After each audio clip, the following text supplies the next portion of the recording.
The letter arrived on a Tuesday, tucked inside a cheap envelope with my name scrawled across the front in handwriting I haven't seen in years. My mother's handwriting. The loops were still there, the careful flourishes she had always used to make even a grocery list look elegant. But there was something different about them now, something shaker, something that spoke of hands that were no longer steady, of a woman who was no longer sure of her place in the world. I stood in the doorway of my San Francisco penthouse, the envelope balanced on my palm, and I let the weight of it settle into my bones. My mother, the woman who had told me at 18 that there was no money for college because she had made a book, different choice. The woman who had traded my future for a red sports car, a midlife crisis on wheels, a shiny toy that had brought her more joy than my education ever could. The woman who had watched me struggle through community college, working 3 jobs, sleeping 4 hours a night, building a life from nothing, while she drove past me in her Porsche, her hair blowing in the wind, her smile wide and unapologetic. I didn't open the letter right away. I walked into my living room, the floor-to-ceiling windows framing the city below, the Bay Bridge glittering in the distance, like a promise I had made to myself and kept. I poured myself a glass of wine, a vintage that cost more than my mother's car payment, and I sat down on the couch. The envelope was still in my hand, the paper cheap, the ink fading. I thought about the last time I had seen her. It was at my graduation from Stanford, the one I had paid for myself, the one she had attended only because my father had made her. She had sat in the back, her arms crossed, her eyes scanning the crowd for someone more interesting to talk to. She had not applauded when my name was called. She had not hugged me afterward. She had simply smiled, that tight, performative smile of hers, and said, "Well, you did it. I always knew you would." As if she had had anything to do with it. As if she hadn't been the one who had tried to stop me. I opened the envelope. The paper inside was thin, the kind they sell in bulk at office supply stores, and the words were written in the same shaky hand that had marked the outside. "Natalie, I know we haven't spoken in years. I know I don't have the right to ask you for anything, but I'm in trouble. Real trouble. The kind of trouble that doesn't have an easy way out. Your father is gone. He left me for someone younger, someone with more patience for his nonsense. The money is gone too. I made some bad investments, trusted the wrong people, and now there's nothing left. Nothing but the car, the one I bought with your college fund. It's the only thing I have of value, and I'm going to lose it. The bank is going to repossess it next week. I'm not asking you to save me. I'm not asking you to forgive me. I'm just asking you to remember that I'm your mother, that I loved you, in my way, that I did the best I could. Please. I don't know who else to call." Mom, I read the letter 3 times. The first time, I felt nothing. Just the cold, hollow emptiness that had been my companion for so many years. The emptiness that had settled into my chest the day I realized that my mother had chosen a car over my future. The second time, I felt anger. Hot, burning anger at the woman who had taken everything from me and was now asking for my help, as if the years of silence and neglect could be erased by a few lines on cheap paper. The third time, I felt something else, something I hadn't expected. Pity. My name is Natalie Chen. I am 34 years old, and I am the founder and CEO of one of the most successful tech companies in Silicon Valley. I have a penthouse with a view of the Golden Gate Bridge, a car that costs more than most people's houses, and a bank account that would make my mother's eyes water. I built all of it myself, from nothing, with no help from anyone, especially not from her. I grew up in a small town in Ohio, the only child of parents who should never have had children. My father, Richard, was a salesman who was never home, a man who measured his success by the size of his commission checks and the number of women who smiled at him in bars. My mother, Diane, was a woman who had married for money and been disappointed, a woman who spent her days shopping and her nights drinking, a woman who had never wanted a daughter and had never pretended otherwise. I was an inconvenience, an interruption, a reminder of the life she had sacrificed for a child she hadn't planned. But I was also smart, smarter than both of them, as it turned out. I had a mind for numbers, for patterns, for the kind of abstract thinking that had made me the top of my class in every subject, every year. I had won scholarships, awards, the kind of recognition that should have made any parent proud. My father didn't notice. My mother didn't care. She was too busy shopping, too busy drinking, too busy pretending that her life was something it wasn't. The college fund had been my grandmother's idea. She was my father's mother, a woman who had worked as a nurse for 40 years and had saved every penny she could. She had seen something in me that my parents couldn't or wouldn't see. She had opened an account in my name, deposited her life savings, and told me that it was for my future. "Don't let anyone take this from you," she had said. "Not your father, not your mother. This is yours. This is your way out." She died when I was 16. My mother attended the funeral in a red dress, the same red dress she would wear to the dealership the day she traded my future for a sports car. I stood at the grave, alone, watching them lower my grandmother's coffin into the ground, and I made a promise. I would not let my mother win. I would find a way out. I would build a life that she could never touch. The betrayal came 2 years later. I was 18, valedictorian of my high school class, accepted to Stanford with a partial scholarship that would cover half of my tuition. The rest was supposed to come from my grandmother's fund. I had been watching the account for years, checking the balance, calculating the interest, dreaming of the day I would finally leave Ohio behind. The day before I was supposed to send in my deposit, I logged in to find the account empty. Every dollar, every penny, every cent of my grandmother's life savings, gone. I confronted my mother that night. She was in the garage, polishing her new car. It was a Porsche, red and sleek and gleaming under the fluorescent lights. She didn't look up when I walked in. She just kept polishing, her movements slow and deliberate, as if she had all the time in the world. "Where's the money?" I asked. My voice was shaking, though I had promised myself it wouldn't. She sighed, the sound of a woman who was bored by the conversation before it had even begun. "The money is gone, Natalie. I made an investment, a smart investment, something that will hold its value better than a piece of paper from some university." I stared at the car, at the red paint that seemed to glow in the dim light. "You spent my college fund on a Porsche. I spent our money on something that will last," she said. "Something that will bring me joy. You'll understand when you're older. Education is overrated anyway. Look at your father. He has a degree, and he's still a failure." I stood there frozen, the weight of her words pressing down on me. I had known, on some level, that she was capable of this. I had known that she didn't care about me, about my future, about the dreams I had been building for as long as I could remember. But knowing and seeing were different things. The car was there, solid and real, a monument to her selfishness, a testament to the fact that I had never mattered to her. "Not really. Not enough. I'm going to Stanford," I said, "with or without your help." She finally looked up, her eyes cold, her smile thin. "Good luck with that." I left that night. I packed a bag, took the bus to the Greyhound station, and left Ohio behind forever. I arrived in California with $200 in my pocket, a partial scholarship, and a determination that would not be broken. I worked 3 jobs, slept 4 hours a night, and graduated with honors. I built a company from nothing, took it public, and watched my net worth climb into the hundreds of millions.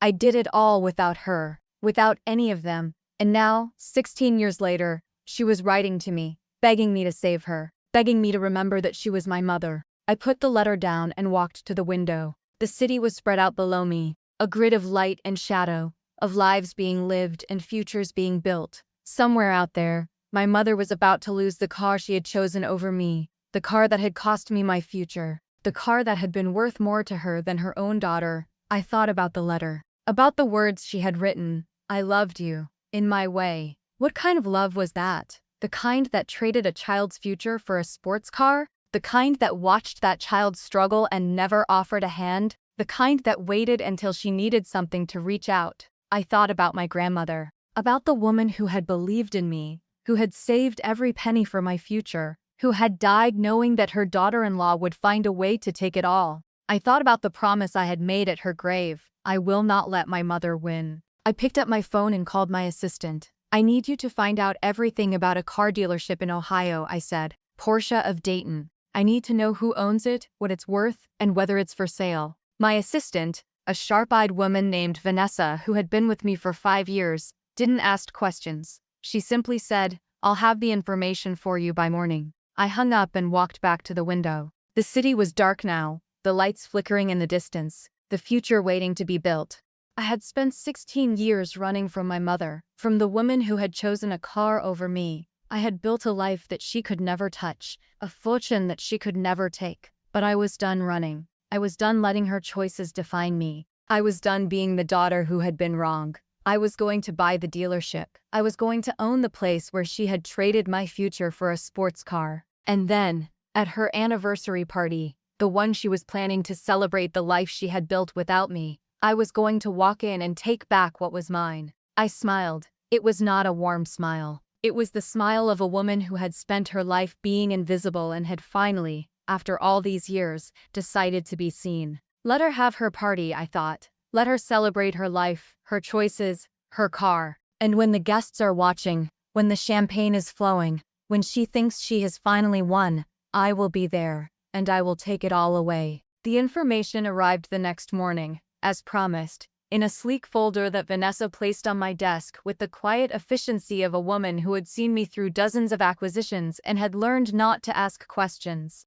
I opened it while my coffee was still hot, the steam rising in the early morning light, the city waking up below me. Porsche of Dayton. A family-owned dealership that had been in business for over 40 years, passed down from father to son, now struggling to stay afloat, in a market that had shifted decisively toward SUVs and electric vehicles. The owner was a man named Harold Vance, 72 years old, looking to retire. His son had no interest in taking over the business. The dealership was hemorrhaging money, bleeding out slowly, the way old businesses do when they can't adapt to the future. It was, in other words, exactly the kind of opportunity I had built my career on, a distressed asset, a family legacy, a chance to buy something valuable for a fraction of its worth. I read the file carefully, my eyes scanning the numbers, the projections, the slow, steady decline of a business that had once been the pride of its community. The dealership was worth, on paper, about $4 million,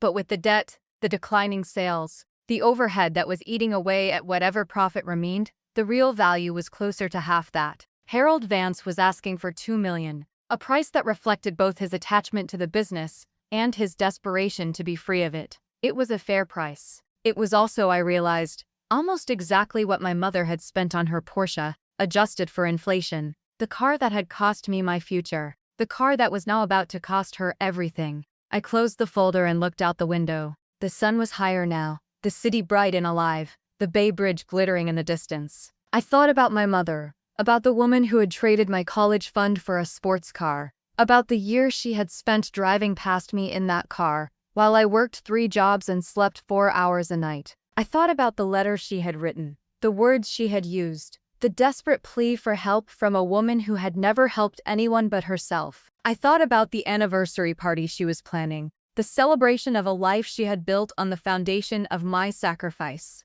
And I thought about the look on her face when I walked in, when I took back what was mine, when she realized that the daughter she had discarded had become the woman who could destroy her. I picked up my phone and called Vanessa. "I want to buy the dealership," I said. "Get me a meeting with Harold Vance. This week. I'll fly out myself." Vanessa didn't hesitate. "I'll make it happen." The meeting was set for Thursday. I flew to Dayton on a private jet, the same jet I used for business trips, the same jet that would have been unimaginable to the 18-year-old girl who had left Ohio with $200 in her pocket. I looked out the window as we descended, the familiar landscape unfolding below me, the small towns, the farmland, the highways that had once been my escape route. It was strange to be back, strange to see the places I had left behind, the memories I had buried, the life I had outgrown. Harold Vance met me at the dealership. He was a tall man, thin and weathered, with the kind of face that had seen too many deals and too few joys. He shook my hand with a grip that was firmer than I expected, his eyes scanning me with the careful assessment of a man who had spent his life sizing up customers.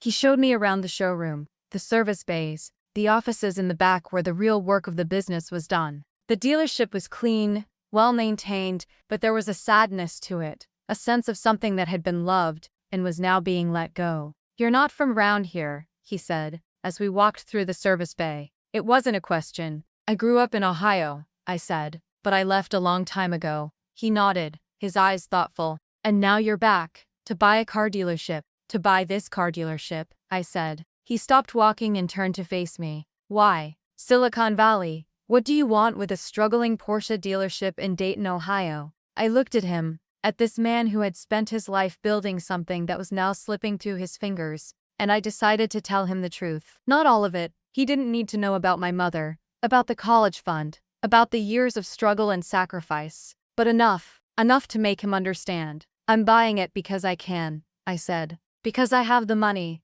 and the resources, and the vision to turn it around. Because I believe that businesses like this one deserve a second chance. And because I have a score to settle. He raised an eyebrow, but he didn't ask. He just nodded, slowly, and started walking again. I've been in this business for 40 years, he said. I've seen a lot of people come and go. Most of them, they're looking for a quick profit, a flip. They don't care about the people, the community, the families who depend on this place to put food on the table. You seem different. I hope I'm right. We spent the rest of the afternoon negotiating. Harold was a tough businessman, even after all these years, and he didn't give an inch without a fight. But I was tougher. I had built my career on deals like this, on finding the weakness, the leverage, the point where the other side had no choice but to say yes. By the time the sun set over Dayton, we had a deal. I would buy the dealership for $1.8 million, a price that was fair to both of us, a price that would allow Harold to retire with dignity, and me to take control of the place where my mother had bought the car that had cost me my future. I signed the papers in his office,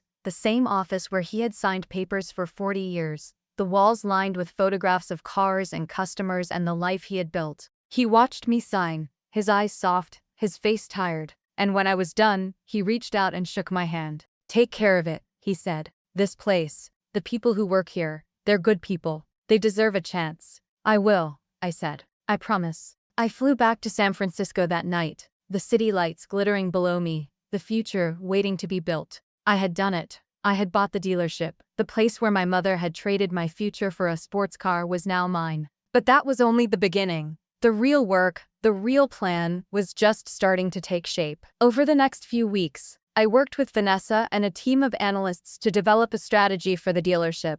We would modernize the showroom, update the inventory, launch a marketing campaign that would attract a new generation of customers. We would keep the staff, the people Harold had trusted, and we would give them the resources they needed to succeed. The dealership would become profitable again. It would become a model for how to turn around a struggling business. It would become, in its own small way, a legacy. But that was the public plan. The private plan was something else entirely. I had Vanessa investigate my mother's finances. It wasn't hard. She had left a trail of debt and desperation that was easy to follow. The house was in foreclosure. The credit cards were maxed out. The bank was, as she had said, preparing to repossess the car. The only thing she had left was the anniversary party, a celebration of the life she had built with my father, the man who had left her for someone younger. She was planning it as a last hurrah, a final performance, a chance to pretend that everything was fine. I RSVP'd under a fake name.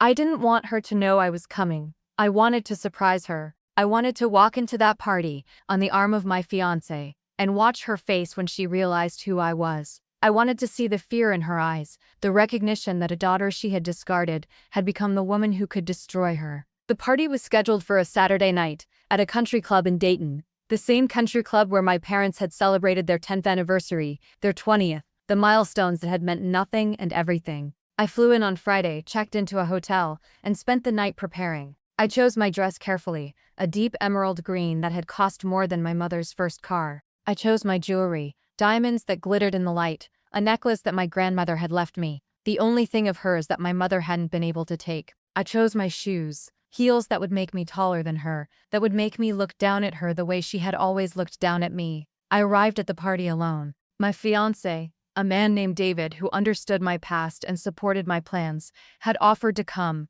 but I wanted to do this myself. I wanted to face her alone. I wanted to look into her eyes and see the woman who had traded my future for a sports car, and I wanted her to see the woman I had become.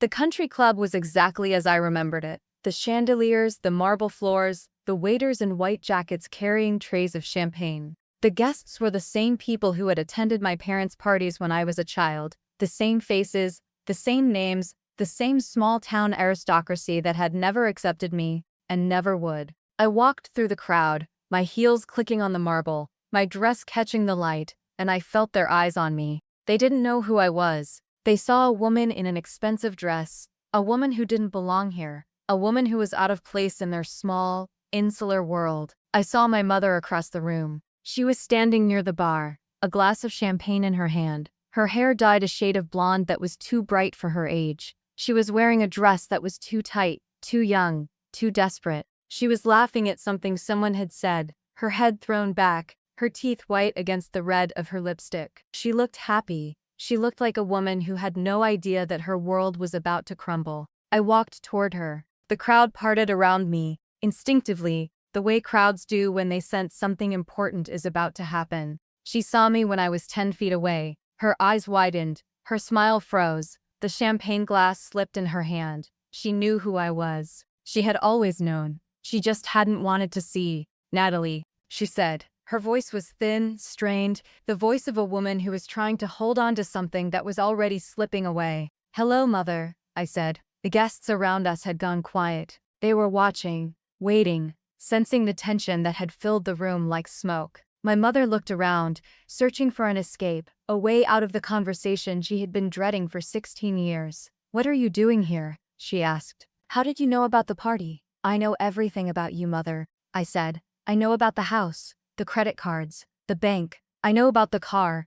Her face paled. The champagne glass slipped again, and this time, she dropped it. It shattered on the marble floor, the champagne spreading in a golden pool around her feet. No one moved to clean it up. They were all watching, waiting, holding their breath. "The car," she said. "What about the car?" I smiled. "As much as the unicorn monitor," she growled. "The families of means." The guests were whispering now, the sound of 100 conversations merging into a low, anxious hum. "You can't do that," she said. "You can't just take my car." "I'm not taking your car," I said. "I'm repossessing it. You haven't made a payment in 6 months. The bank was going to take it anyway. I'm just accelerating the process." I reached into my clutch and pulled out a piece of paper. It was the repossession order, signed and notarized, legal and binding. I held it out to her, the paper trembling slightly in my hand, the only sign of the emotion I was trying so hard to suppress. "Here," I said. "Consider it an anniversary gift." She stared at the paper, then at me,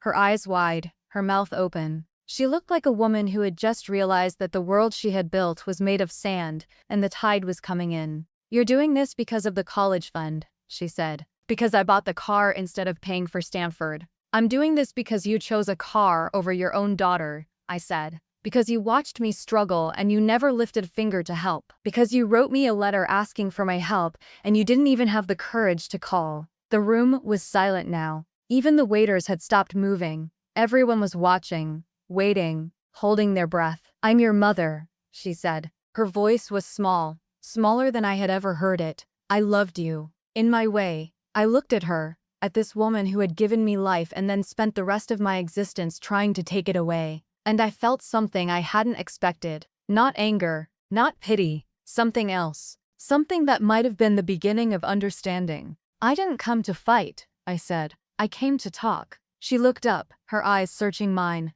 "What is there to talk about? You took my car. You humiliated me in front of everyone I know. You made your point." I shook my head. "This isn't about the car, Mother. It's never been about the car." "Then what is it about?" she asked. Her voice was sharp now, defensive, the voice of a woman who had spent her life deflecting blame. "It's about the college fund," I said. "It's about the years I spent working 3 jobs, while you drove past me in that car. It's about the fact that you never once, not once, asked me if I was okay, if I needed help, if I was going to make it." She was quiet for a long moment. I could see her thinking, processing, trying to find the words that would make this right. But there were no words. There never had been. "I made a mistake," she said finally. "I know that now. I thought the car would make me happy. I thought it would fill the emptiness. But it didn't. Nothing ever did." I leaned back on the couch, the cushions soft and worn, the fabric familiar against my skin. "Why didn't you ever call? After I left, after I graduated, after I made something of myself, why didn't you ever reach out?" She looked down at her hands, at the fingers that were thin and knotted, the nails that were bare. "I was ashamed," she said. "I knew what I had done. I knew I didn't deserve to be part of your life. So I stayed away. I told myself it was better that way. For you." I closed my eyes. I had waited my whole life to hear those words, and now that they were here, they felt like something. Not the weight I had been carrying, not the emptiness I had learned to live with. Something else. Something that might have been the beginning of healing. "I'm not going to pretend that what you did was okay," I said. "It wasn't. It was selfish and cruel, and it cost me years of my life. But I'm not going to spend the rest of my life punishing you for it. I've done that already, and it hasn't made me happy. She looked up, her eyes wet, her face soft. What are you saying? I'm saying that I'm not going to take the house, I said. I'm not going to let the bank take it. I'm going to pay off the mortgage. I'm going to make sure you have a place to live. She stared at me, her mouth open, her eyes wide. Why? After everything I did? I stood up and walked to the window. The sun was higher now, the light streaming through the glass, the neighborhood waking up around us. Somewhere out there, a dog was barking. Somewhere out there, a child was laughing. Somewhere out there, life was going on, the way it always did, the way it always would. Because you're my mother, I said, and because I'm not going to let what you did define me. I'm not going to be the woman who destroys her mother to make a point. I'm going to be the woman who builds something better. She was crying now, openly, the tears streaming down her face. She didn't wipe them away. She didn't try to hide. She just sat there, crying, the way she should have cried 16 years ago, when she realized what she had done. I'm sorry, she said. I'm so sorry. I walked back to the couch and sat down beside her. I took her hand, the hand that had never held mine,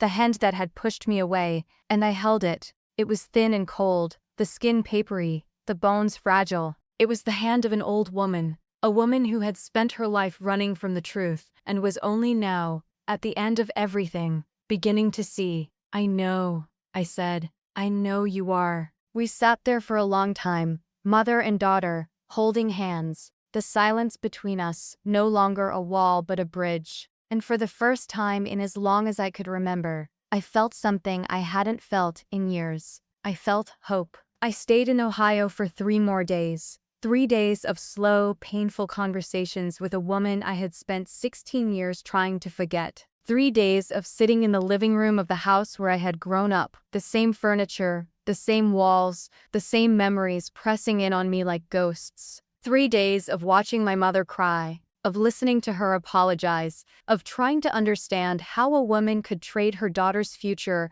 for a sports car and call it a mistake. The first day was the hardest. We sat in the living room, the afternoon light filtering through the dusty windows, and we talked about the past. She told me about her own mother, a woman who had been cold as Shintant, who had never shown her love, who had taught her that affection was a weakness, and that the only thing that mattered was money. She told me about my father, about the early years of their marriage, about the hope she had felt, and the disappointment that had followed. She told me about the emptiness that had grown inside her, the void that she had tried to fill with shopping, with drinking, with the red Porsche that had cost her everything. I thought the car would make me happy, she said, her voice raw, her eyes red. I thought if I could just have something beautiful, something that was mine, then I wouldn't feel so empty. But it didn't work. Nothing ever worked. I listened. I didn't interrupt. I didn't judge. I just listened, the way I had wanted her to listen to me,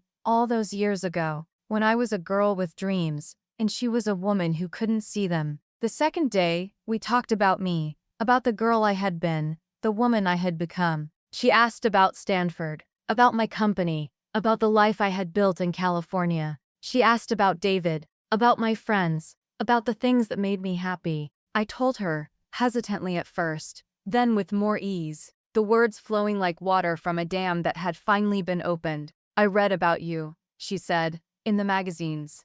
I saw your picture on the cover of Forbes. I was so proud, Natalie. I was so proud, and I couldn't even call you to tell you. Why didn't you? I asked, why didn't you just pick up the phone? She looked down at her hands, at the fingers that were thin and knotted, the nails that were bare. Because I was afraid that you would reject me, afraid that you would remind me of what I had done, afraid that you would be the mirror I couldn't look into. I reached across the space between us and took her hand. It was thin and cold, the same hand that had pushed me away, the same hand that had never held mine. But I held it now, and I didn't let go. I'm not going to reject you, I said. I'm not going to pretend that what you did was okay, but I'm not going to spend the rest of my life punishing you for it. I've done that already, and it hasn't made me happy. She looked at me, her eyes wet, her face soft. What are you saying? I'm saying that I want to try, I said. I want to try to have a relationship with you, not because I owe you anything, not because I've forgiven you, but because you're my mother,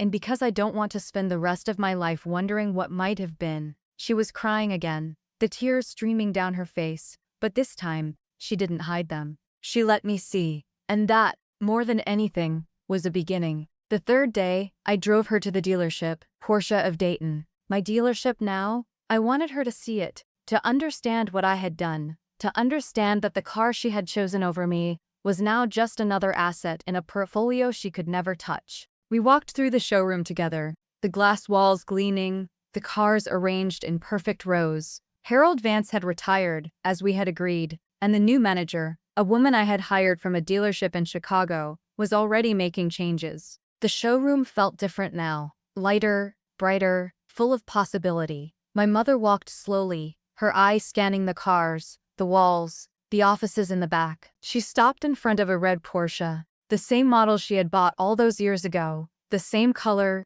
the same shine. She stood there for a long time, her hand on the hood, her face unreadable. "I'm sorry," she said again. "I'm so sorry." I stood beside her, looking at the car, at the woman who had chosen it over me. "I know," I said. "I know you are." We didn't stay long. There was too much history in that showroom, too many memories, too much pain. But as we walked out, into the bright Ohio sun, I felt something I hadn't expected. I felt light. Not the lightness of victory, not the lightness of revenge, but the lightness of a weight that had finally been lifted. That evening, I flew back to San Francisco. David picked me up at the airport, his arms open, his smile warm. He didn't ask about the trip, didn't press for details. He just held me, the way he always did, the way that made me feel safe and seen and loved. "How are you?" he asked, as we drove through the city, the lights glittering in the darkness. "I'm okay,"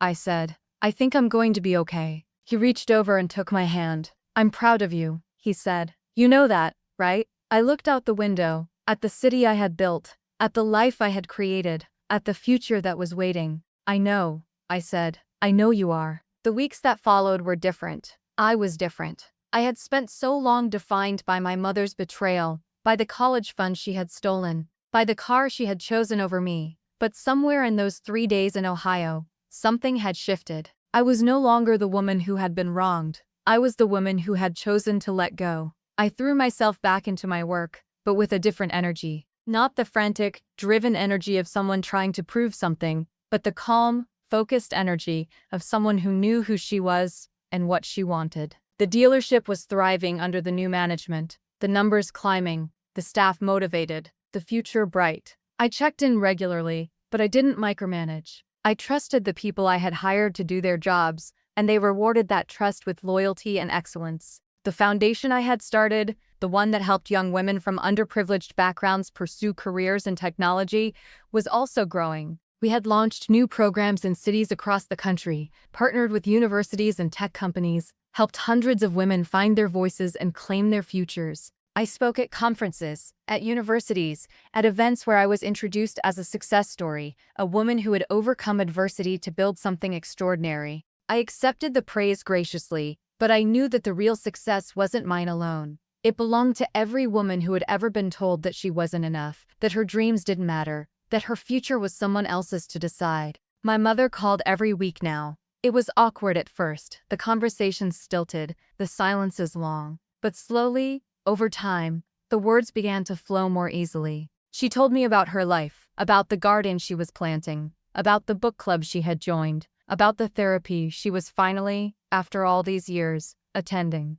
I told her about my work, about David, about the foundation, about the women we were helping. The same couch, the same chairs, the same photographs on the walls. But there was something different about the room now, something lighter, something brighter. There were new photographs, I realized, photographs of me, at my graduation from Stanford, at the launch of my company, at the foundation's first gala. She had been collecting them, I realized, saving them, keeping them close. "I've been meaning to show you something," she said, her voice hesitant. She stood up and walked to a small desk in the corner of the room. She opened a drawer and pulled out a box. It was a wooden box, simple and unadorned, the kind of box that held things that mattered. She brought it back to the couch and placed it on the coffee table between us. "What is it?" I asked. "Open it," she said. I lifted the lid. Inside was a stack of papers, old and yellowed, the ink fading. I picked up the first one and read it. It was a letter, written by my grandmother, addressed to my mother.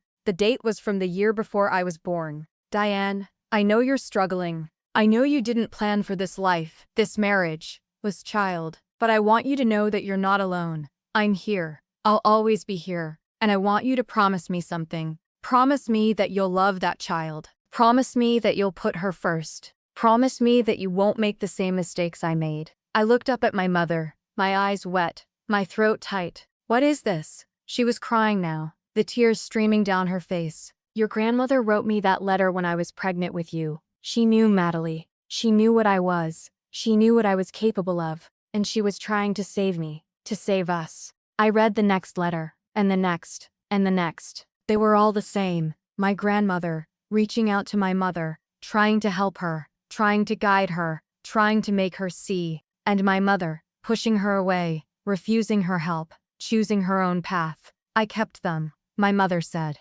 After she died, I kept them because I couldn't throw them away.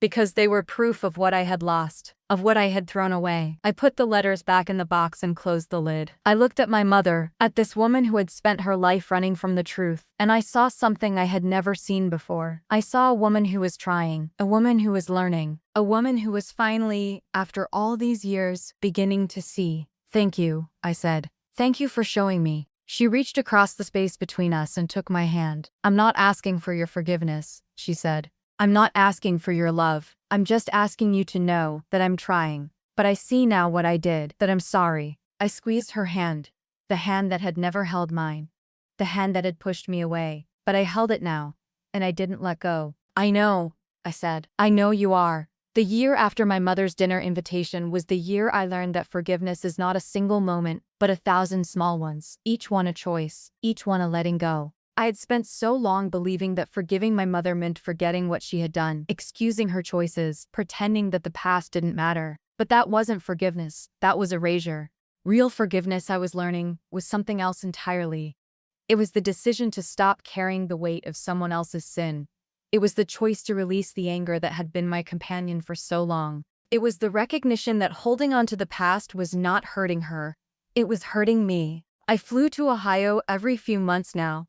Not out of obligation, but out of a genuine desire to see her. The house was different each time. The garden more tended. The walls brighter. The photographs more numerous. She had started cooking, something she had never done when I was a child, and she would spend hours in the kitchen, preparing meals that were simple but delicious.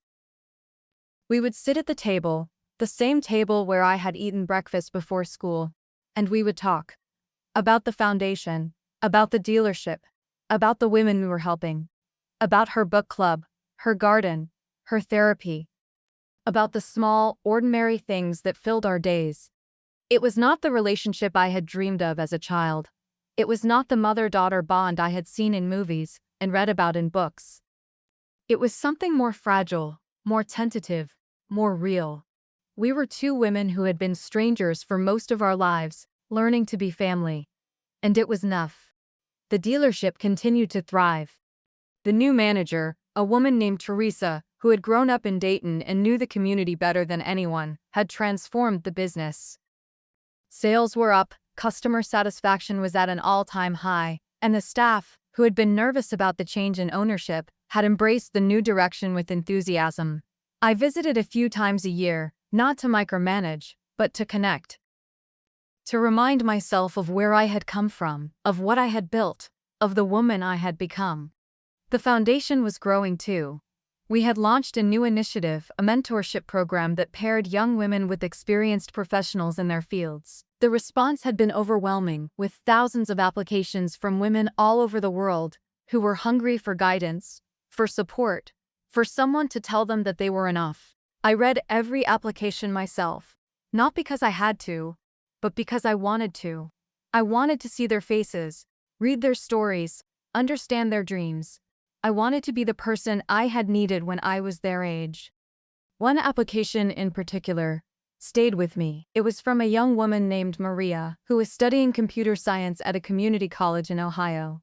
She had grown up in a small town, the daughter of immigrants, the first in her family to go to college. She was brilliant, driven, and terrified that she wouldn't make it. She wrote about her parents, who didn't understand her dreams, who wanted her to get a real job and stop wasting her time on computers. She wrote about the money, or the lack of it, the constant struggle to pay for tuition, for books, for the laptop she needed to do her work, and she wrote about the fear, the constant gnawing fear that she wasn't good enough, that she would fail, that she would end up exactly where she started. I read her application 3 times, and each time I saw myself. The girl who had sat in a basement writing code, dreaming of a future that seemed impossible. The woman who had worked 3 jobs and slept 4 hours a night, determined to build something from nothing. The person I had been before the success, before the money, before the life I had built. I called Maria myself. She answered on the second ring, her voice hesitant, uncertain. "Hello? Maria," I said. "This is Natalie 10. I read your application." There was a long pause. I could hear her breathing. The quick, shallow inhale and exhale, a woman who was afraid of what was coming next. "I don't know what to say," she said finally. "I didn't think anyone would actually read it. I read every application," I said. "And yours stood out." She was quiet again. I could imagine her sitting in her room, the walls covered in posters and photographs, the laptop open on her desk, the weight of the world on her shoulders. "I want to offer you a scholarship," I said. "Full tuition, room and board, a stipend for books and supplies, and a mentorship with me, if you want it." The silence that followed was absolute. I could hear her breathing, the quick, shallow inhale and exhale, and then, slowly, the sound of tears. "I don't know what to say," she whispered. "Say yes," I said. "Yes," she said. "Yes." We talked for a while longer, about her classes, her dreams, her fears. I told her about my own journey, about the struggles, the setbacks, the moments when I had wanted to give up.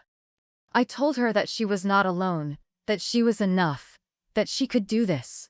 And when we hung up, I felt something I hadn't felt in a long time. I felt purpose. The months that followed were a blur of work and travel, of meetings and phone calls, of the constant steady rhythm of a life that was full and meaningful. I spoke at conferences, at You Destinated by a Life of Truth Forever, a proven of love of creation. Success story. A woman who had overcome adversity to build something extraordinary. I accepted the praise graciously, but I knew that the real success wasn't mine alone.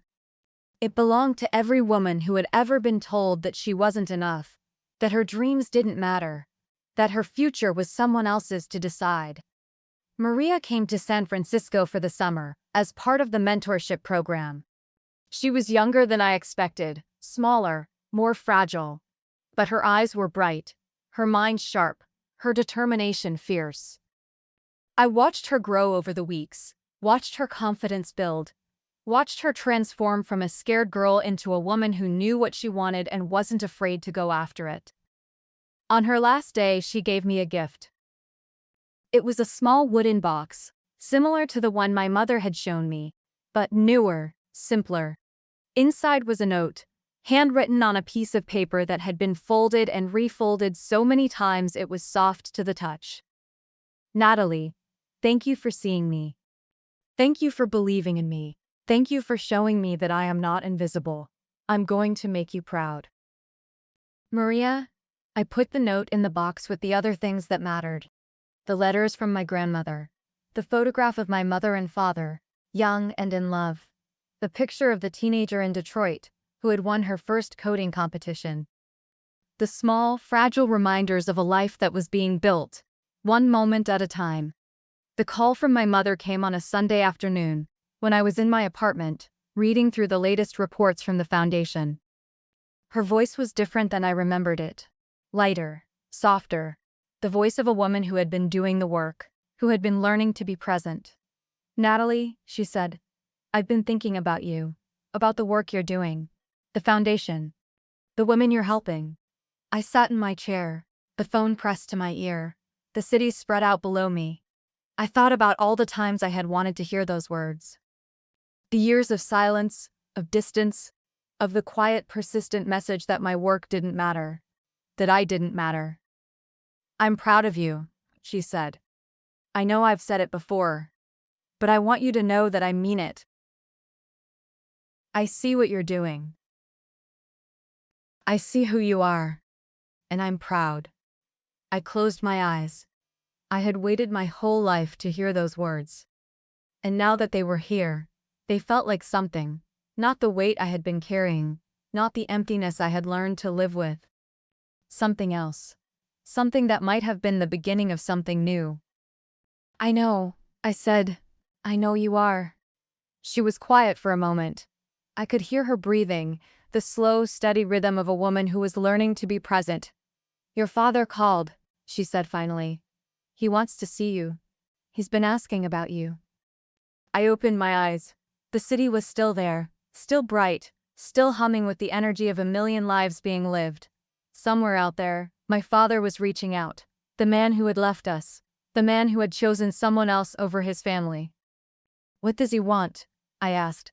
"I don't know," she said. "He wouldn't say. He just asked for your number. I told him I would ask you first." I was quiet for a long moment. I thought about my father, the man who had taught me to ride a bike, who had read me stories before bed, who had held my hand at my grandmother's funeral. The man who had left us, who had chosen someone else, who had been absent for most of my life. The man who had never been there when I needed him, who had never called, who had never asked about my dreams. "I don't know if I'm ready," I said. "I don't know if I'll ever be ready." My mother was quiet.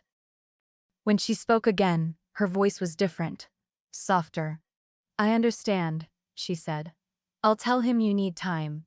I hung up and sat in my office for a long time, the city spread out below me, the phone in my hand. I thought about my father, about the man who had left us, about the years of silence, of distance, of the quiet, persistent message that I didn't matter, that my life was just a backdrop to his. I thought about the call he had made, the first call in years, the call that might have been the beginning of something new. I didn't know if I was ready to answer. I didn't know if I would ever be ready, but I knew that I was no longer the same woman who had left Ohio with $200 in her pocket, the woman who had been invisible, the woman who had been waiting for someone to see her.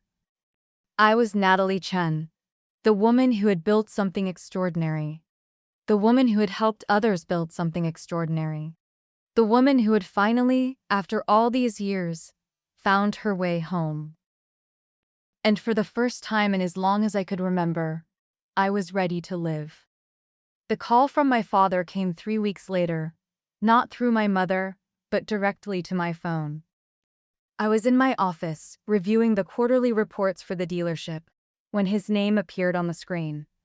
I hadn't seen it in years, hadn't spoken to him since the day he walked out on my mother, on our family, on me.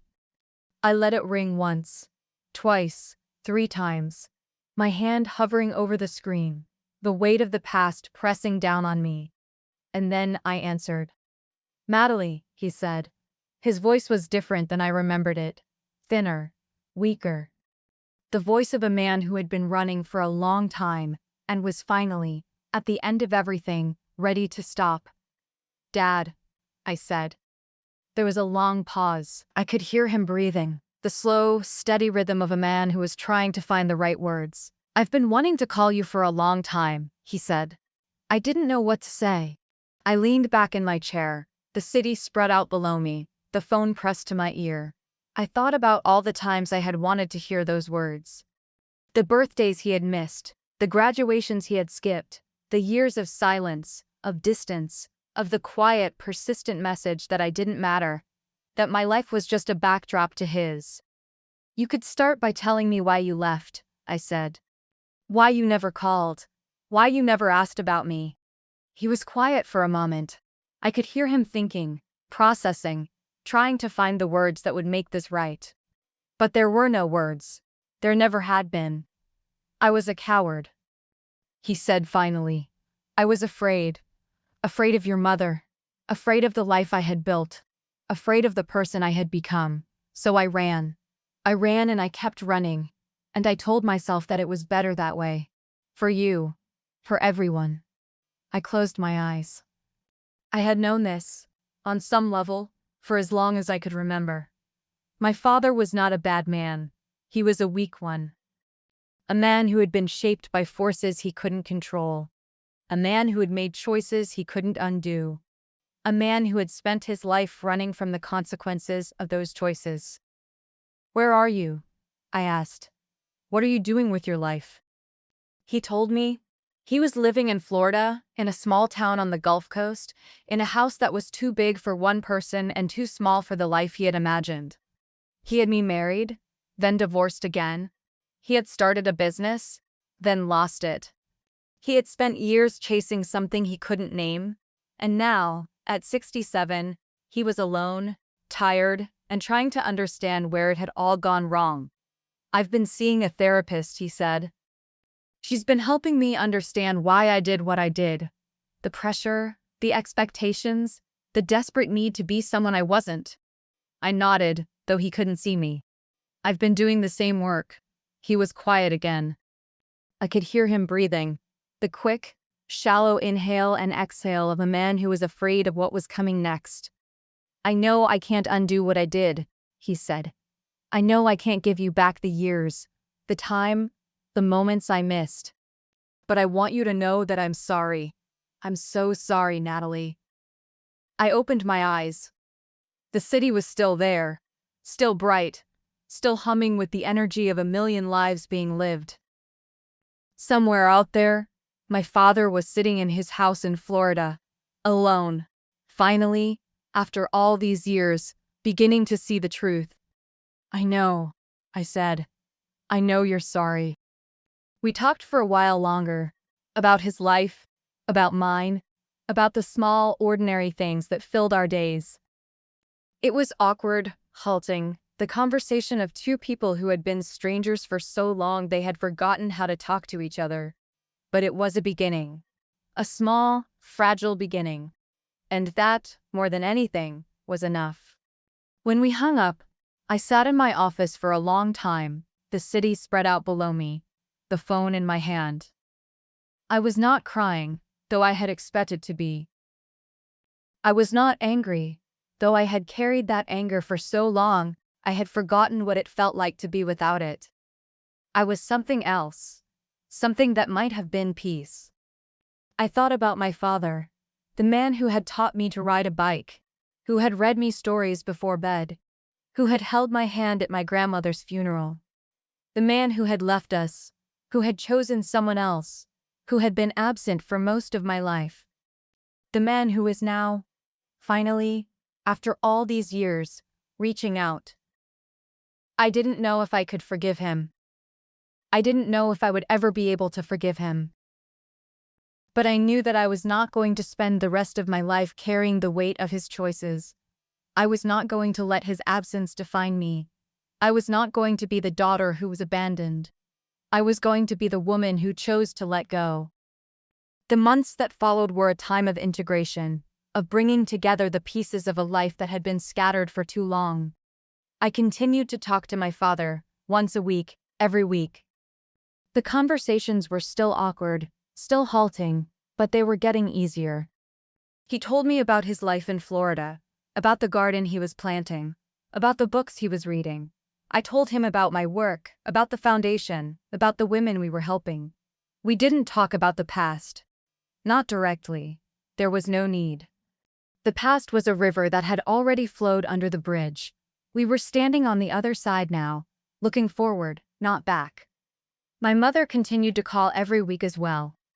Her voice was lighter now, freer. The voice of a woman who had finally stopped running. She had made friends in her book club, had started volunteering at a local food bank, had found a sense of purpose that had been missing for most of her life. She was still in therapy, still doing the work, still learning to be present. "I've been thinking about the car," she said one day, out of nowhere. "The Porsche. The one I bought with your college fund." I was in my office, the city spread out below me, the phone pressed to my ear. "What about it?" "I want you to have it," she said. "Not the one I bought. That's gone. But another one. A new one. I want to buy you a car, Natalie. A red Porsche. The same model. The same color. To replace the one I took from you. I was quiet for a long moment. I thought about the car. About the red Porsche that had cost me my future. About the years of struggle and sacrifice that had followed. I thought about the woman who was offering to replace it. The woman who had spent her life running from the truth and was only now, at the end of everything, beginning to see. I don't want a car, Mom, I said. I never wanted a car. What do you want? She asked. I looked out the window, at the city spread out below me, at the future that was waiting to be built. I want you to be happy, I said. I want you to be at peace. I want you to stop running. She was quiet for a long moment. I could hear her breathing, the slow, steady rhythm of a woman who was learning to be still. I'm trying, she said. I'm trying. I know, I said. I know you are. The foundation continued to grow. We had launched new programs in cities across the country, partnered with universities and tech companies, helped thousands of women find their voices and claim their futures. Maria, the young woman I had mentored, had graduated from community college and been accepted to Stanford, the same university I had attended, the same university that had been almost out of reach for me.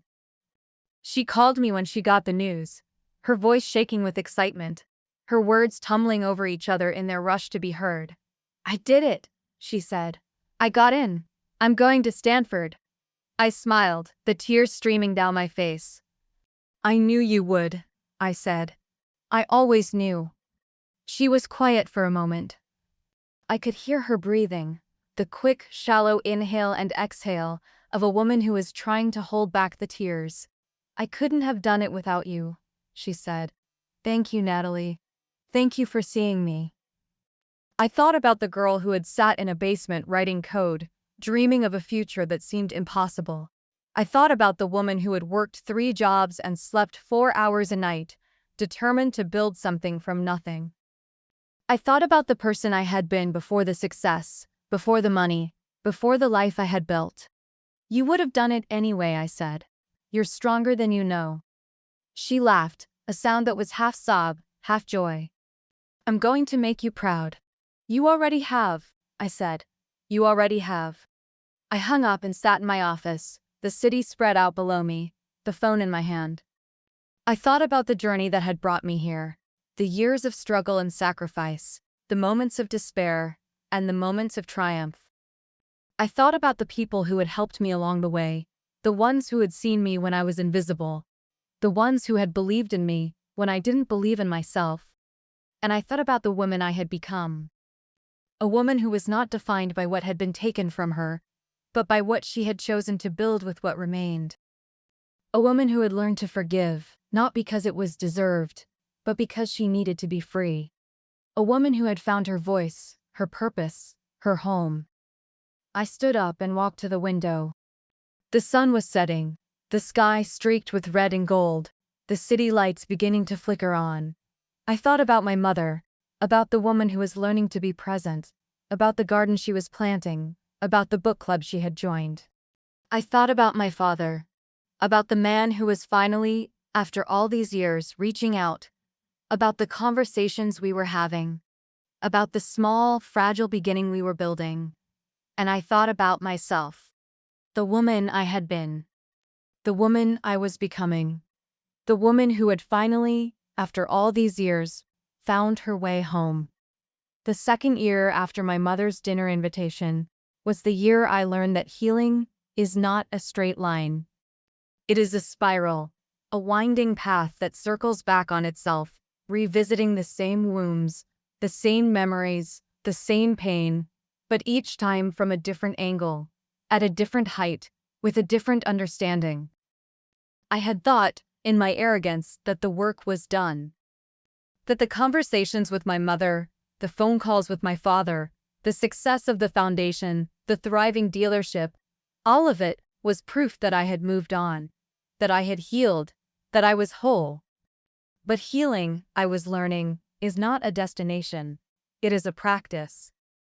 A daily, hourly, moment-by-moment choice to show up for yourself, to feel the feelings you have been avoiding, to sit with the discomfort of being human. And in the second year, the discomfort came back.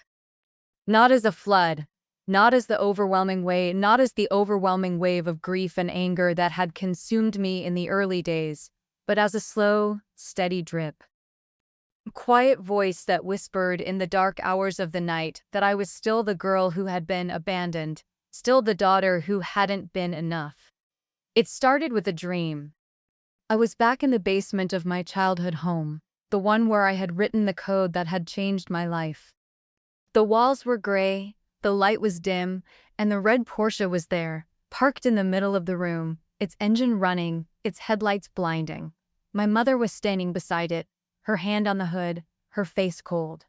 "You could have had this," she said, "if you had been different. If you had been what I wanted."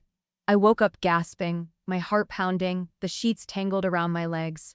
The room was dark, the city silent, the only light the faint glow of the moon through the windows. I lay there for a long time, staring at the ceiling, the dream still vivid in my mind. I had thought I was done with the nightmares.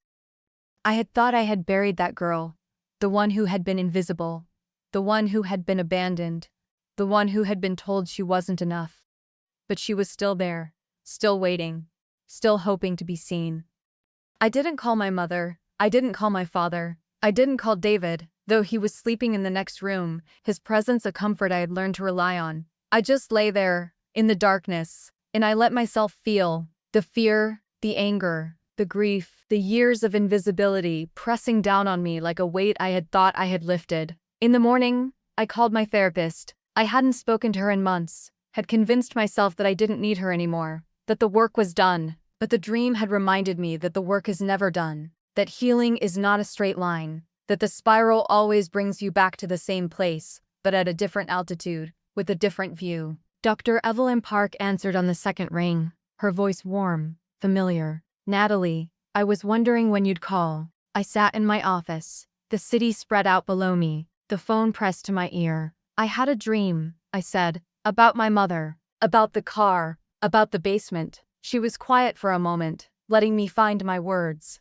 "Tell me about it," I told her. The gray walls, the dim light, the red Porsche with its blinding headlights, my mother's cold face, her cruel words, the way she had looked at me as if I were a stranger, as if I had never been her daughter at all. I told her about waking up gasping, about the weight pressing down on me, about the fear that I had not healed at all, that I was still the same girl who had left Ohio with $200 in her pocket, still running, still invisible. When I finished, Dr. Park was quiet for a long moment. I could hear her breathing, the slow, steady rhythm of a woman who was thinking, processing, trying to find the right words. "The dream isn't about your mother," he said finally. "It's about you. About the part of you that still believes you weren't enough, that still believes you could have been different, that still believes her voice, even after all these years." I closed my eyes. I had known this, on some level, for as long as I could remember. The voice in my head, the one that told me I wasn't enough, that I would never be enough, that no matter how much I achieved, no matter how much I built, I would always be the girl who had been abandoned. That voice was not my mother's. It was mine. "What do I do?" I asked. "How do I make it stop?" Dr. Park was quiet again. When she spoke, her voice was soft, gentle. "You don't make it stop. You learn to listen to it differently. You learn to recognize it for what it is. A part of you that is scared, that is hurting, that is trying to protect you. You don't fight it. You don't silence it. You sit with it. You hold it. You tell it that you are safe now, that you are enough, that you have always been enough." I opened my eyes. The city was still there, still bright, still humming with the energy of a million lives being lived. Somewhere out there, my mother was planting her garden. Somewhere out there, my father was reading his books. Somewhere out there, Maria was studying for her exams, dreaming of a future that was waiting for her. "Thank you," I said. "I needed to hear that." "Call me anytime," she said. "That's what I'm here for." I hung up and sat in my office for a long time.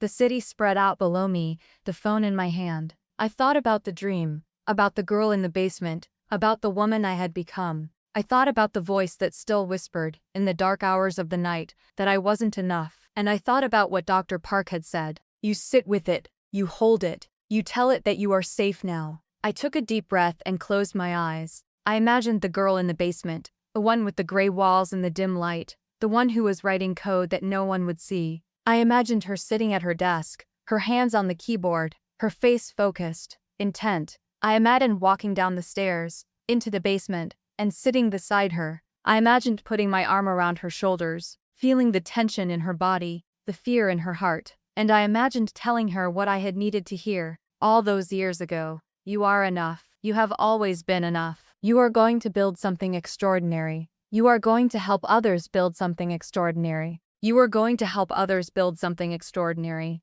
And one day, you are going to look back at this moment, at this basement, at this girl, and you are going to be proud, not because of what you built, but because of who you became. I opened my eyes. The city was still there, still bright, still humming, but something was different. Something had shifted. The weight was still there, the ache was still there, the voice was still there, but it was quieter now, softer, more distant. I stood up and walked to the window. The sun was setting, the sky streaked with red and gold, the city lights beginning to flicker on. I thought about my mother, about the woman who was learning to be present, about the garden she was planting, about the book club. They saw that they were born to the first hour of light, which had been moved along. I thought about my father, about the man who was finally, after all these years, reaching out, about the conversations we were having, about the small, fragile beginning we were building. I thought about Maria, about the young woman who was going to Stanford, about the future she was building,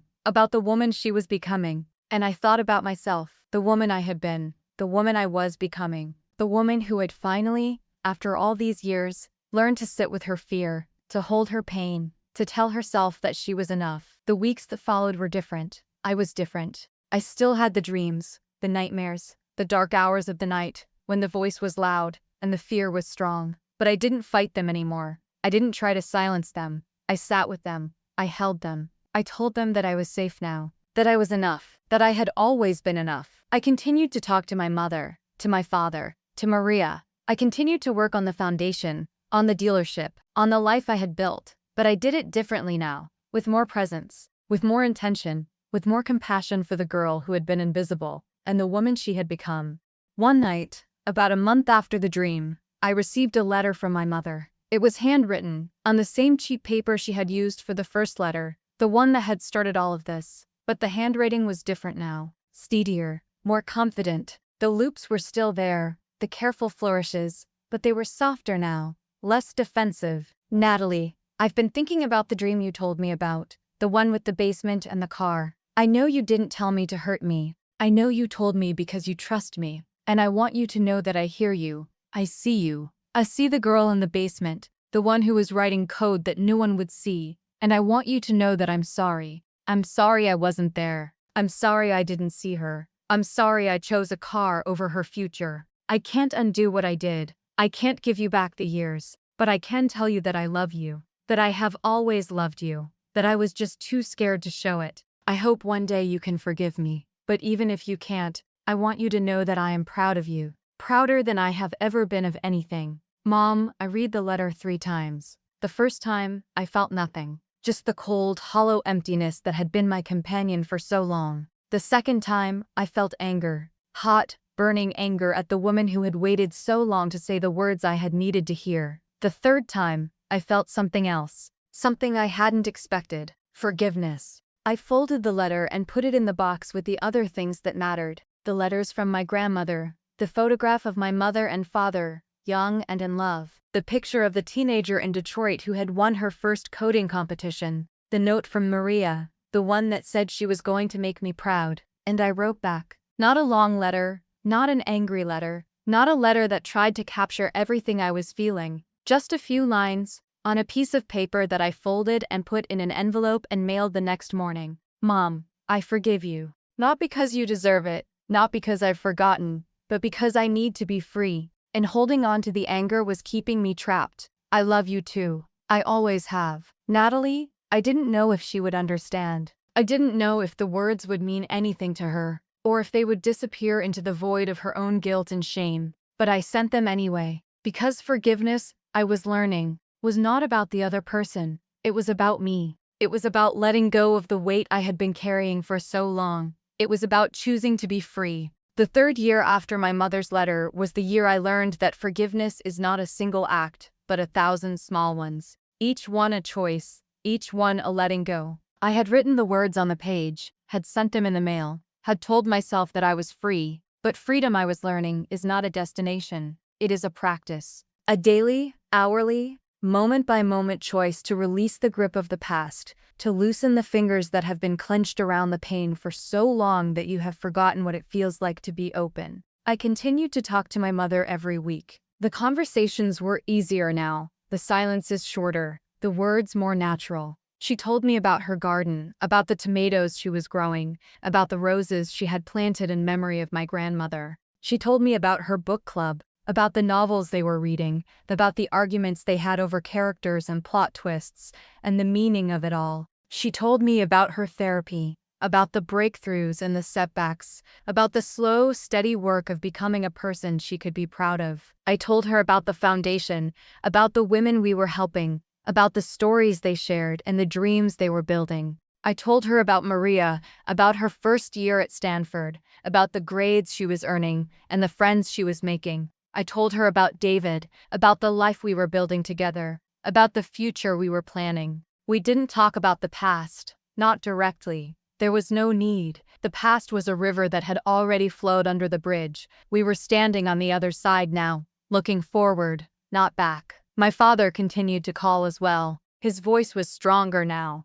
more confident, the voice of a man who had stopped running and was learning to stand still. He had started volunteering at a local school, helping children learn to read, giving back to a community that had welcomed him when he had nowhere else to go. He had made friends, joined a church, found a sense of purpose that had been missing for most of his life. "I've been thinking about your mother," he said one day, out of nowhere. "About the woman I married, about the woman I left." I was in my office, the city spread out below me, the phone pressed to my ear. "What about her?" "I was wrong," he said. "I was wrong to leave. I was wrong to blame her for everything. I was wrong to think that running would solve anything." I was quiet for a moment, letting his words settle. I thought about my mother, about the woman she had been, about the woman she was becoming. I thought about the years of silence, of distance, of the slow, steady erosion of a marriage that had never been strong enough to survive. "She's different now," I said. "We both are." He was quiet. I could hear him breathing, the slow, steady rhythm of a man who is thinking, processing, trying to find the right words. "I'd like to see her," he said finally. "Not to start over, not to fix anything, just to apologize, to tell her that I'm sorry, to let her know that I see her now." I closed my eyes. I thought about my mother, about the garden she was planting. I thought about the years of anger and resentment, the years of silence and distance, the years of running from each other and from themselves. "I'll ask her," I said. "I can't promise anything." "I know," he said. "I know you can't." I hung up and sat in my office for a long time, the city spread out below me, the phone in my hand. I thought about my parents, about the two people who had given me life and then spent most of it trying to destroy each other. I thought about the possibility of reconciliation, of healing, of something new growing from the ashes of what had been. I called my mother that evening. She answered on the first ring, her voice warm, familiar.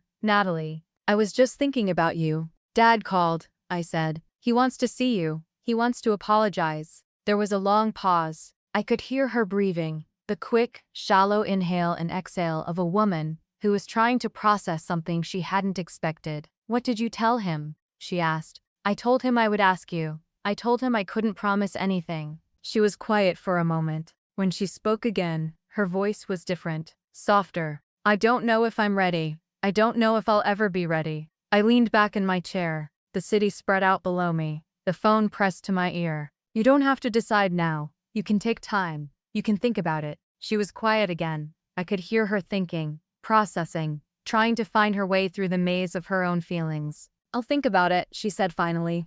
"I'll let you know." We talked for a while longer, about her garden, about her book club, about the small, ordinary things that filled her days. And when we hung up, I felt something I hadn't expected: hope. The months that followed were a time of waiting, of watching, of wondering what would happen next. My mother didn't call to tell me her decision. She didn't mention my father again. She just continued with her life, planting her garden, reading her books, attending her therapy. I didn't push. I didn't ask. I just waited, the way I had learned to wait, the way that waiting had become a form of trust. The foundation continued to grow. We had launched a new initiative, a scholarship program for young women from underrepresented communities who wanted to pursue careers in technology. The response had been overwhelming, with thousands of applications from all over the world. I read every one, the way I had read Maria's, looking for the ones who reminded me of myself, the ones who were invisible, the ones who were waiting to be seen.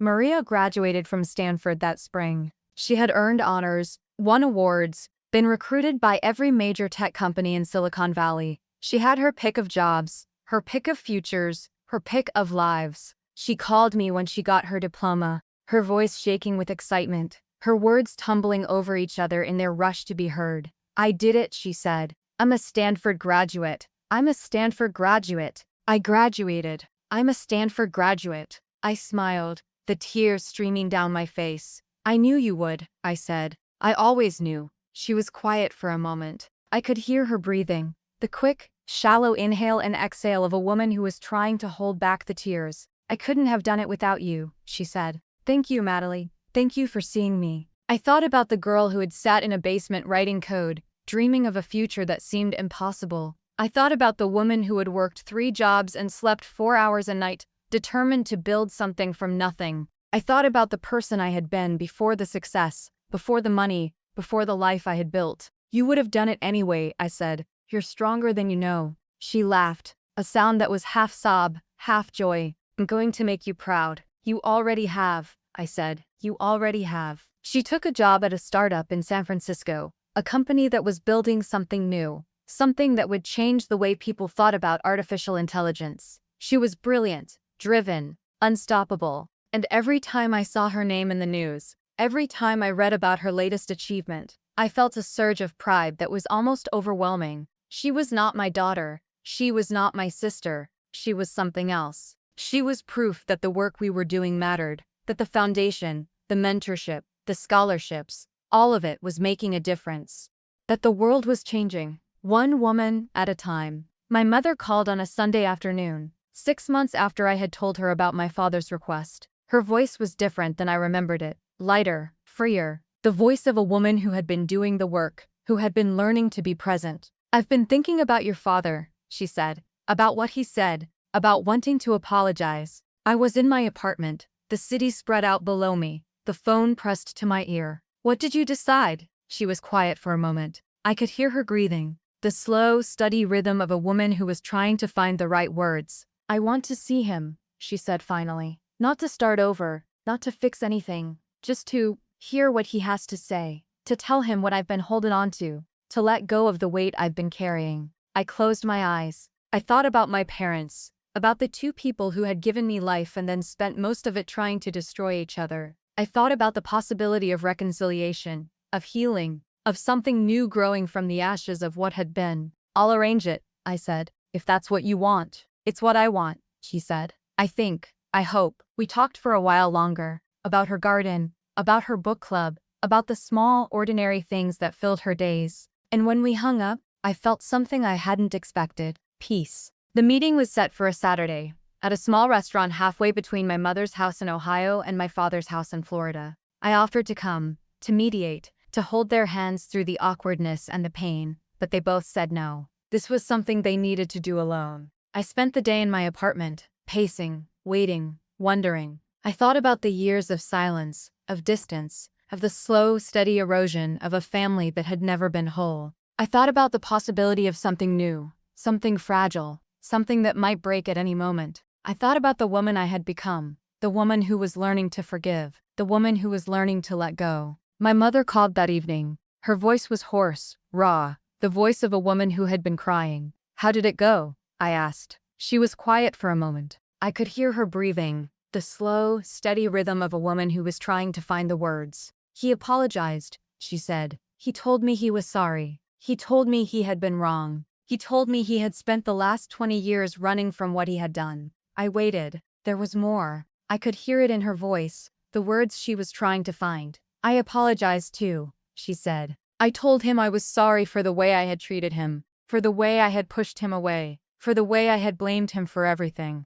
I closed my eyes. I thought about my parents, about the two people who had spent so long hurting each other, about the possibility of healing, of forgiveness, of something new. What happens now? I asked. She was quiet for a moment. When she spoke again, her voice was different, softer. I don't know. We're going to keep talking. We're going to see what happens. We're not going to rush anything. I opened my eyes. The city was still there, still bright, still humming with the energy of a million lives being lived. Somewhere out there, my parents were sitting in a restaurant, talking, crying, beginning the long, slow work of healing. I'm proud of you, I said, both of you. She was quiet. I could hear her crying, the soft, muffled sobs of a woman who had spent her life holding everything together and was only now, at the end of everything, allowing herself to fall apart. Thank you, she said. Thank you for not giving up on us. I smiled.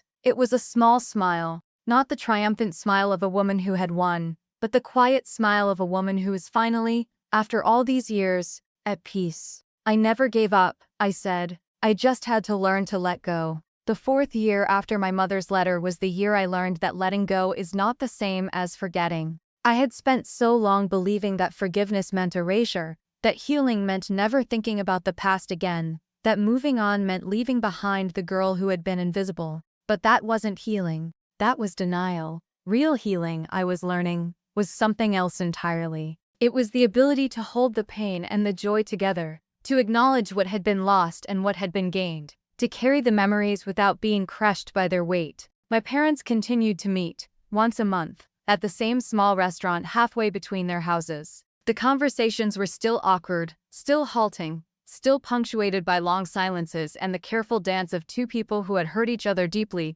and were trying to find their way back. But they were talking, they were listening, they were trying. My mother called me after each meeting, her voice a mixture of exhaustion and hope. She told me about the things they had discussed, the memories they had shared, the apologies they had offered. She told me about the moments of connection, the flashes of the people they had been before the anger and the blame had consumed them. She told me about the slow, steady work of rebuilding something that had been shattered. It's hard, she said one evening, her voice raw, her words heavy, harder than I thought it would be. Every time I see him, I remember why I left. Every time I talk to him, I remember why I stayed. I sat in my apartment, the city spread out below me, the phone pressed to my ear. Why did you stay? I asked. For all those years. Before he left. Why did you stay? She was quiet for a long moment. I could hear her breathing, the slow, steady rhythm of a woman who was searching for words that had been buried for decades. Because I was afraid, she said finally.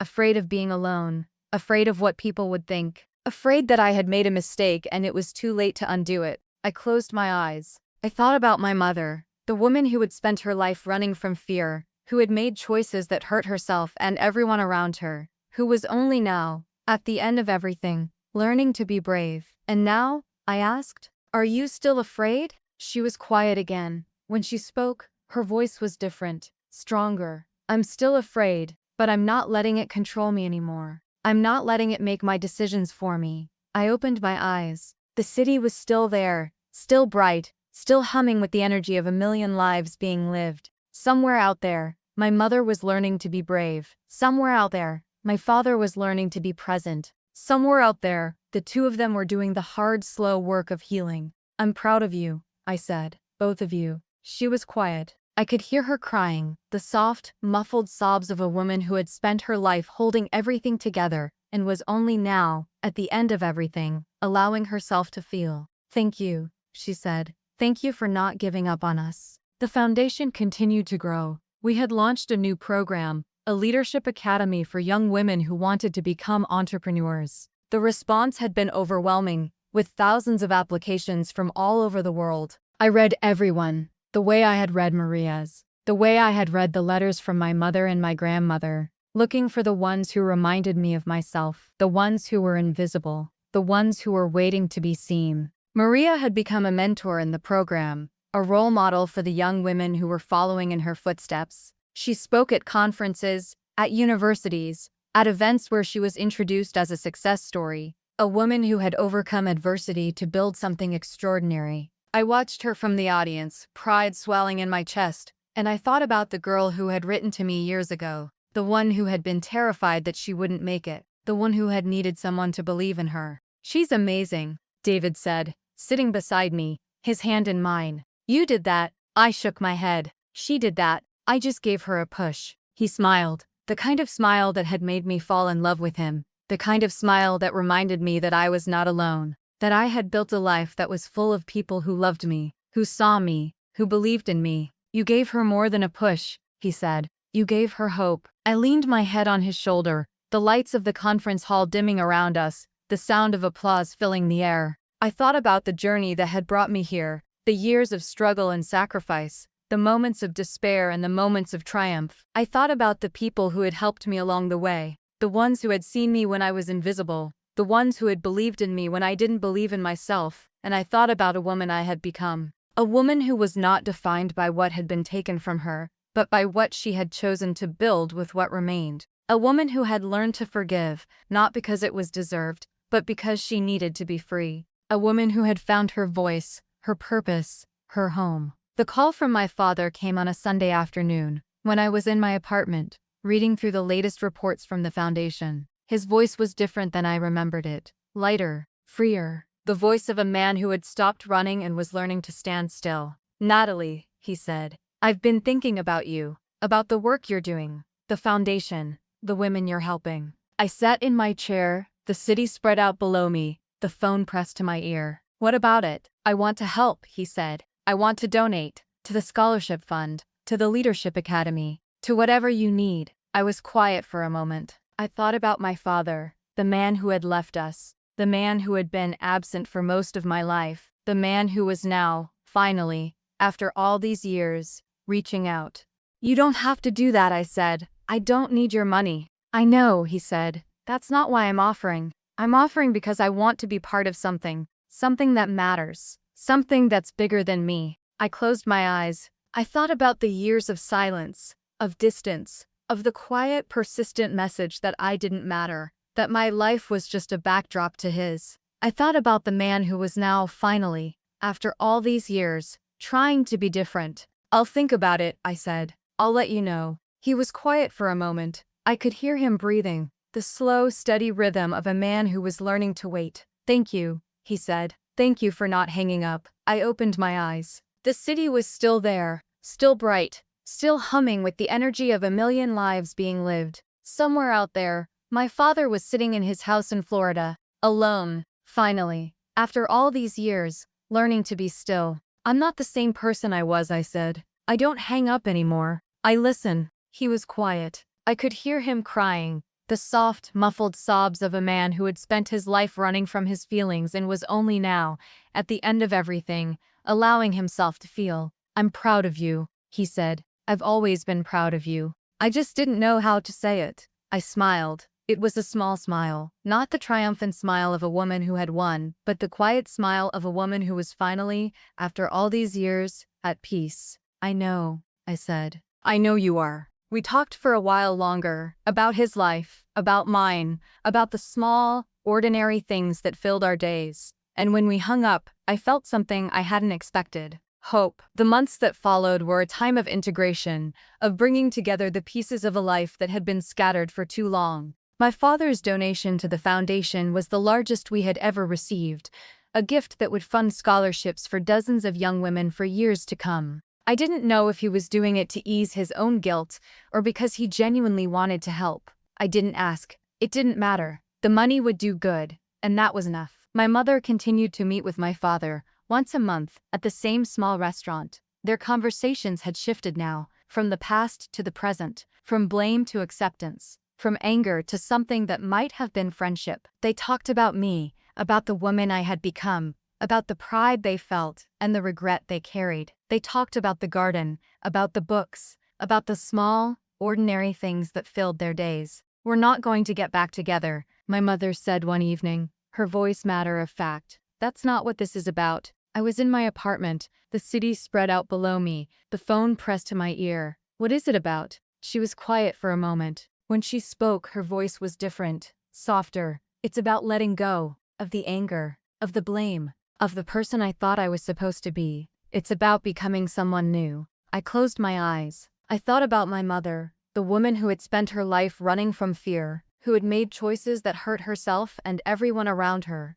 who was only now, at the end of everything, learning to be brave. I'm proud of you, I said. I'm proud of both of you. She was quiet. I could hear her crying, the soft, muffled sobs of a woman who had spent her life holding everything together and was only now, at the end of everything, allowing herself to fall apart. Thank you, she said. Thank you for not giving up on us. I opened my eyes. The city was still there, still bright, still humming with the energy of a million lives being lived. Somewhere out there, my mother was learning to be brave. Somewhere out there, my father was learning to be present. Somewhere out there, the two of them were doing the hard, slow work of healing. And somewhere out there, the girl who had sat in a basement writing code was still writing, still building, still becoming. The 5th year after my mother's letter was the year I learned that home is not a place. It is not the house where you grew up, not the city where you built your career, not the penthouse with its floor-to-ceiling windows and its view of the Bay Bridge. Home is a feeling of belonging, a feeling of being seen, a feeling of being loved for who you are, not for who you are supposed to be. I had spent my whole life looking for home. I had thought it was Stanford, the first place where I had been surrounded by people who understood my dreams. I had thought it was San Francisco, the city that had welcomed me when I had nowhere else to go. I had thought it was the penthouse, the dealership, the foundation, all the things I had built with my own hands, my own mind, my own relentless determination. But I was wrong. Home was not a place. It was a person. It was the woman I had become. It was the girl who had sat in a basement writing code, dreaming of a future that seemed impossible. It was the woman who had worked 3 jobs and slept 4 hours a night, determined to build something from nothing. It was the person I had been before the success, before the money, before the life I had built. And it was the person I was still becoming. I flew to Ohio on a Friday afternoon, the same flight I had taken so many times before, the same route, the same familiar descent into the small airport that had once been my escape route. But this time was different. This time, I was not running away. I was coming home. My mother met me at the airport. She was different than I remembered her. Older, yes, but also softer. The lines on her face have deepened, but they were the lines of a woman who had learned to smile, who had learned to laugh, who had learned to be present. Her hair was gray now, the blonde dye long gone, and she wore it short and simple, the way she had worn it when I was a child. She was wearing jeans and a sweater, nothing like the tight, desperate clothes she had worn to the anniversary party. She looked, for the first time and as long as I could remember, like herself. "Natalie," she said, her arms open, her smile wide. "Mom," I said, and I walked into her arms. We stood there for a long time, holding each other, the way we should have held each other all those years ago, when I was a girl with dreams and she was a woman who couldn't see them. I felt her tears on my cheek, her breath on my neck, her heart beating against mine, and for the first time in as long as I could remember, I felt home. She drove me to the house, the same house where I had grown up, the same house that had been falling apart when I visited 2 years ago, but the house was different now. The lawn was green, the shutters were painted, the windows were clean. The garden was blooming, roses and hydrangeas and something I didn't recognize, all of it tended with care and love. The house looked like a home. It looked like a place where someone had decided to stay. "I've been working on it," my mother said, as we walked up the path, slowly, one room at a time. "It's not much, but it's mine." I looked at the house, at the woman who had spent her life running from it, and I felt something I hadn't expected. Pride. "It's beautiful," I said. "You've done a beautiful job." She smiled, the kind of smile that reached her eyes, the kind of smile that reminded me of the woman she had been before the anger and the blame had consumed her. "Thank you," she said. "That means more than you know."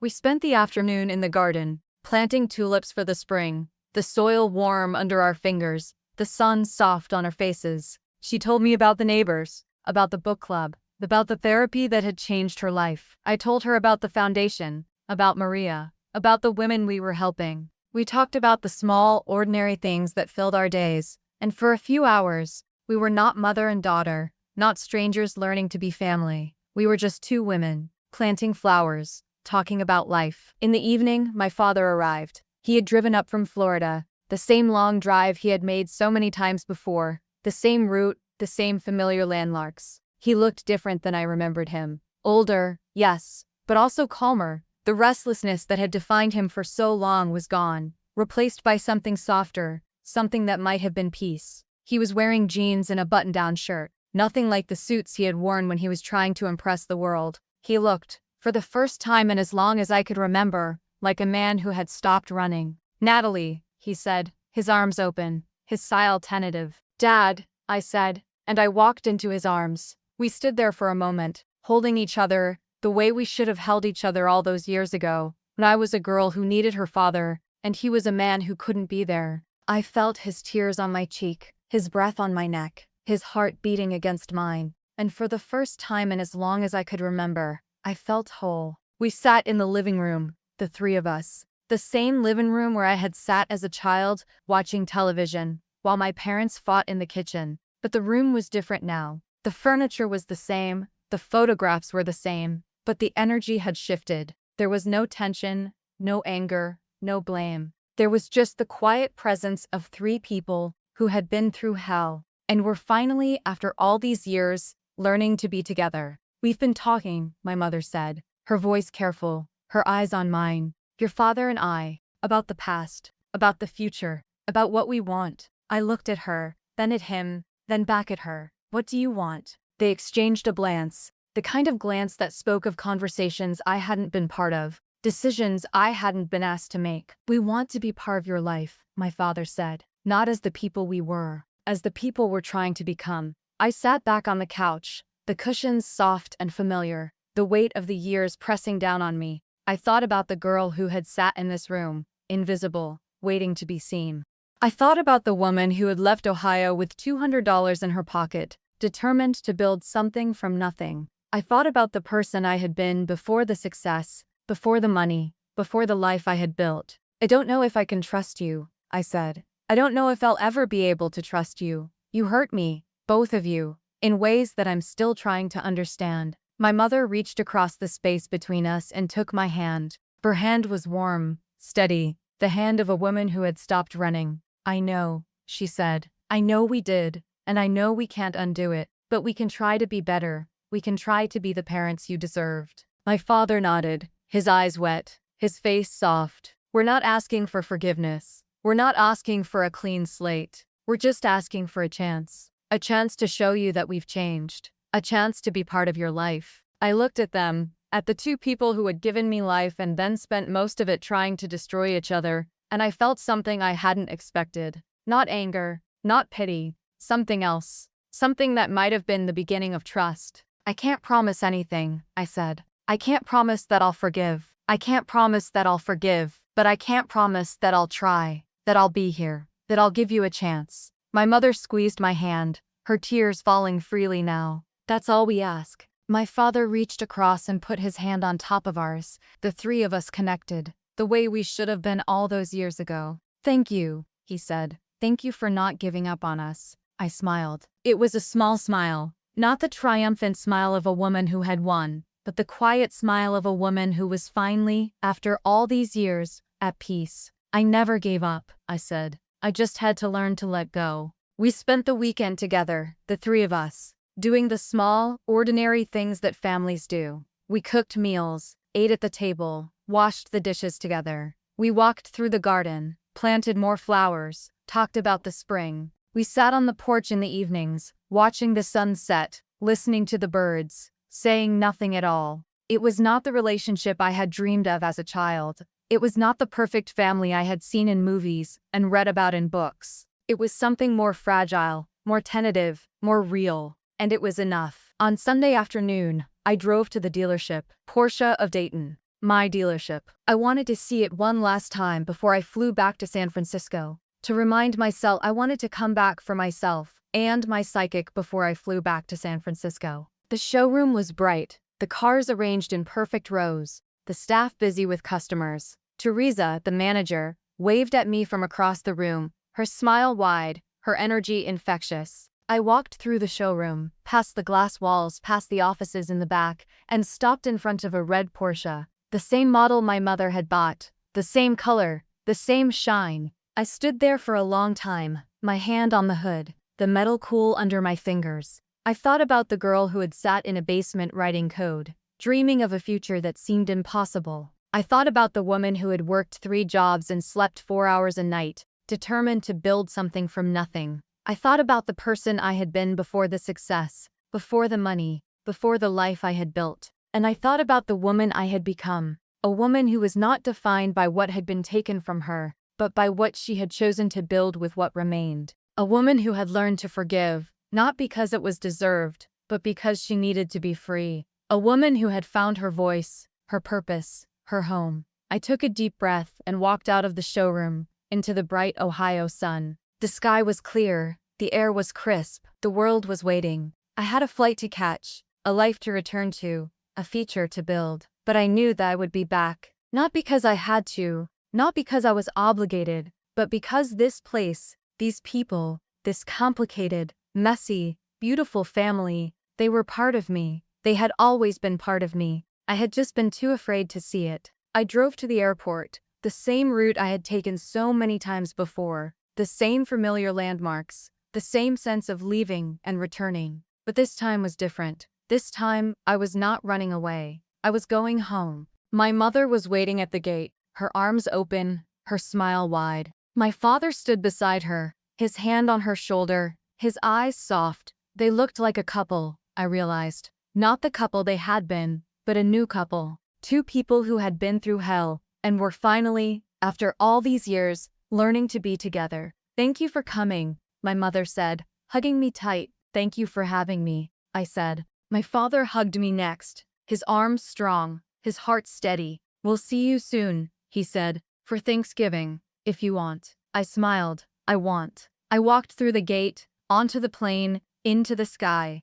The flight was smooth, the clouds soft, the sun setting over the horizon. I watched the world pass beneath me, the small towns, the farmland, the highways that had once been my escape route. I thought about the journey that had brought me here, the years of struggle and sacrifice, the moments of despair, and the moments of triumph. I thought about the people who had helped me along the way, the ones who had seen me when I was invisible, the ones who had believed in me when I didn't believe in myself. And I thought about the woman I had become, a woman who was not defined by what had been taken from her, but by what she had chosen to build with what remained. A woman who had learned to forgive, not because it was deserved, but because she needed to be free. A woman who had found her voice, her purpose, her home. The plane landed in San Francisco as the sun was setting, the sky streaked with red and gold, the city lights beginning to flicker on. David was waiting at the gate, his arms open, his smile wide. I walked into his arms and held him tight, the way I had held my...